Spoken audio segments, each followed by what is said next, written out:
取暖炉啊，这个效果远比我想象中的还要好。能够在零下15度的户外睡到一觉自然醒，大家想象是怎样的一种体验？我已经体验到了，真的是非常的舒服。昨天晚上睡得太好了。昨天晚上半夜的时候，就是到了3点钟左右吧，好像温度有点高了，涨到了30度了。后面我要直接把这里给封死了，不让它再进一点空气了。它在里面慢慢的化，非常的缓慢那个速度。我就用了昨天晚上那几块炭了，大概也就是1斤左右啊，就直接顶到了天亮。所以说还是非常的实用的，没有白费这个心思去打造这个取暖炉啊，太实用了。早上的时候，它那个炭基本上烧完了嘛，那个温度就降低了。哇，外面风好大，温度慢慢降低了之后，早上就感觉到有点冷了。昨天晚上我就单独穿里面那一件，然后起来的时候温度低了，我就穿那个毛衣跟这个外套了。基本上顶一个晚上完全没有问题了，太好了！以后不用担心被冻了，再也不用担心这个天气冷的问题了。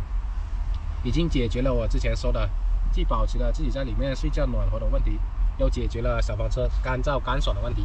现在小房车的内壁上面一滴水都没有，非常的干燥，正是因为有了这个取暖炉的原因。给大家看一下这个小房车的内壁吧，看到没有？没有任何潮湿的迹象啊，非常的干燥，这就是我想要的效果。之前只要一起床，这小房车到处是水汽，到处就是结冰，玻璃上面到处都是，以后再也不会有这种情况了。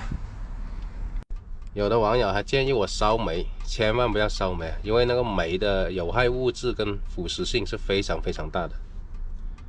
看一下这个挂钩，一个安全装置，不用担心了，不小心碰到它也会悬挂在这里的。基本上从来没有犯过这样的错误。平时有什么东西放在这里的话，从来没有碰到过。就是说为了安全起见嘛，还是做了这个装置。有的网友说这个不锈钢桶是不是太薄了，不会担心它烧穿吗？不用担心的，我买的时候就是特意买厚的、加厚的、特厚的，所以说什么细节都想过了。这些管子也都是厚的，加厚的，完全是按照小房车来量身定做。看一下，这样子，这样子。我为什么没有往那边放，给它保持一个平衡？是因为我有想过这边有时候要放东西是吧？你这样子戳出来的话，要放东西就不方便了。你这样子斜过来一点点，就影响不到了。看一下这个角，这里又碰不到，那边又碰不到。所以说每一寸距离啊，都是自己再三思考过的。还有些网友说这个进气口这里也得密封，要么就是套根管子拉到外面去。其实网友操过的心我都已经操过了，感谢有些网友的好心。我之前也有想过的，我也买了一根小的管子，跟这个管子一样的。哎，我在这里，跟这个一起买的，在网上买的，看看，我根本用不到。我之前也是打算插到这里，然后拉到这边的窗子这里出去让它通气的，但是事实证明它不用这根管子。晚上我多次放到鼻子这里闻了，一点味道都没有。然后我到外面去看，所有的那个烟雾那个气啊，全部从那个大管子上面飘出去了。因为它那个气体都是往上的嘛，这个高嘛，这个低嘛，它底下只是起到了一个进风的效果，让它里面越烧越旺，是这么个效果。还有这个长度的话，我也是特意加长的，因为它那个灰掉下来的话，我怕是吧，到时候搞到这个边上这里会掉下来不干净，长一点点好一点点。反正所有的长度设置的是按照自己想法来做嘛。那口子堵死不行了，都需要静氧去烧那个炭，而且每天晚上烧炉的时候，我都需要把这个窗子这里打开透气的。火力大小取决于这个进风口嘞，还是很重要的。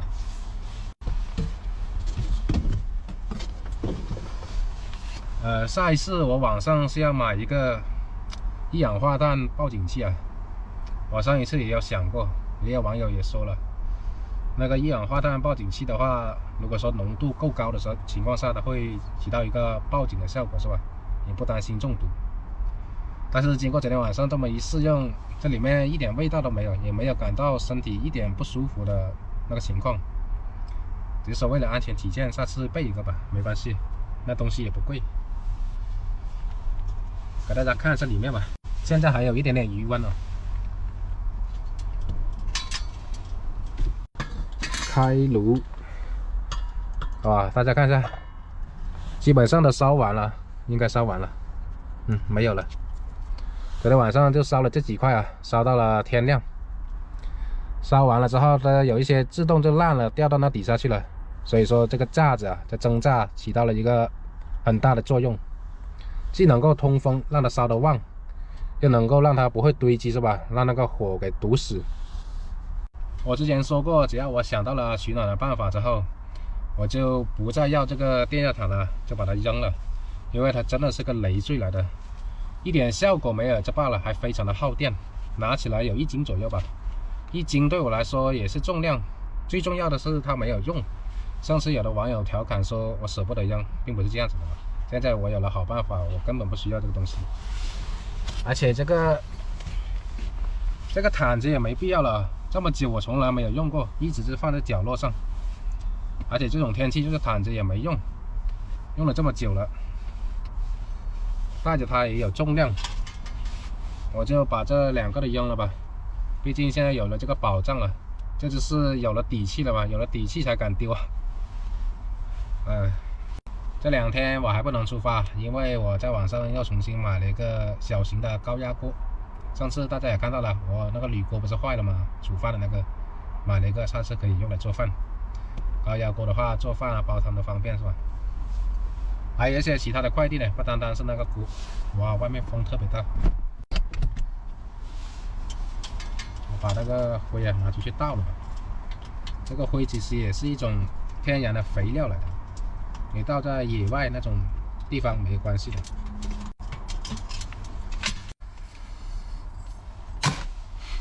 有些好心的网友还提醒我说，担心晚上睡着这地方温度太高，不小心等下把小房车烤着烤着烧着了就麻烦了。其实完全不需要担心的，为什么？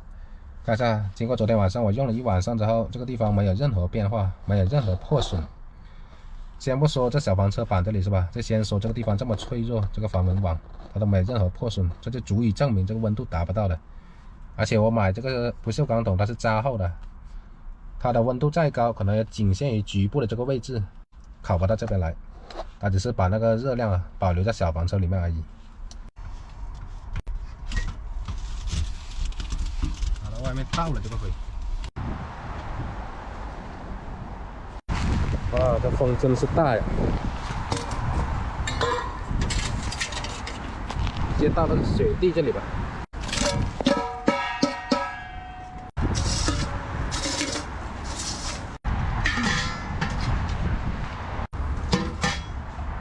给大家看一下这根管子，看到没有？这里的结冰了。它就是在烧炭的过程中，它会有那个水蒸气嘛。水蒸气遇到那种冷空气，它就结冰了。看一下，往下滴，看到这个冰柱没有？哎呀，这个颜色是黄色的，看到没有？应该就是那个有害的物质啊。把这根管子抽进来，然后把外面的窗子一关。有网友说啊，是不是我把玻璃也割了？玻璃不用割了，只需要把窗打开就好了。伸管子出去的时候。现在管子抽进来了，玻璃一关，是吧？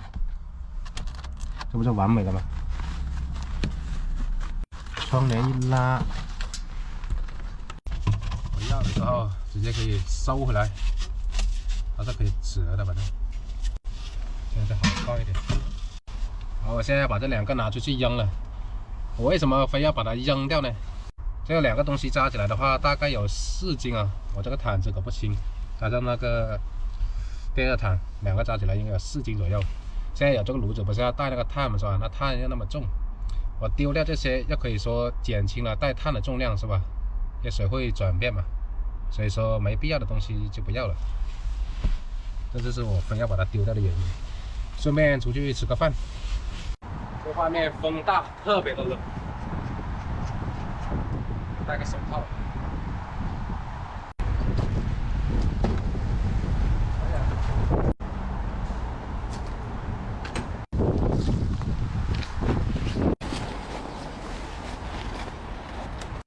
扔了，真的扔了，因为真的不需要。去逛商场，去吃饭，其实说直接点是去蹭暖气。卢沟桥就在那边那个方向了。哎呀，冰天雪地的，看到没有？底上那些水全部结冰，硬邦邦的。这种冰应该是很结实的那种了。但是有没人下去玩？没人下去玩，不敢下去玩。哇，好冷！下次得买个帽子来戴。大家看一下，我已经进到这个商场这里面来了。那几天都是在这个商场这里度过的啊，这里面非常的暖和啊，蹭到这个暖气啊，非常的舒服，手套都不用戴了。反正那几天只要一有空就往这里跑，甚至有一个晚上直接等到他下班关门，太舒服了这里面。这里面很大的，很宽敞。我经常吃的那家很便宜的快餐啊，15块钱、18块钱都有的，在那边呢。现在去看看吃点什么。帮我搞一份。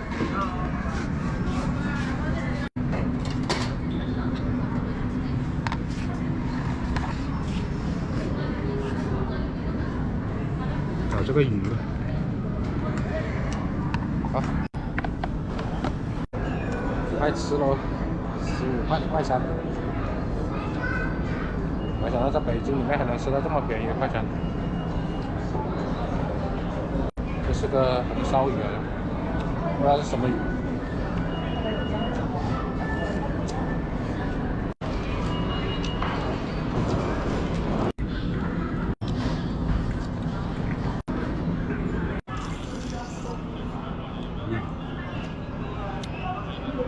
15块啊，不敢想。